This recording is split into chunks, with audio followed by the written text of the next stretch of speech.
SA news महाराष्ट्रामध्ये पुन्हा एकदा आपलं स्वागत आहे। आजच्या ठळक बातम्या। लाडकी बहीण योजनेसाठी 36,000 कोटीचं बजेट जाहीर, अंमलबजावणीवर प्रश्नचिन्ह।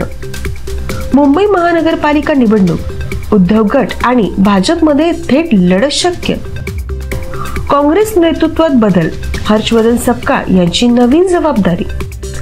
मराठा आरक्षण आंदोलन पुन्हा उफाळलं, राज्यभरात निदर्शने। पुण्यात आयटी कंपनीवर सायबर हल्ला, संवेदनशील माहिती लीक। विदर्भात अवकाळी पावसाने नुकसान, शेतकऱ्यांचे मोठे नुकसान। मुंबई मेट्रो लाईन 5 चे उद्घाटन लवकरच होणार, मुख्यमंत्री एकनाथ शिंदे यांची घोषणा।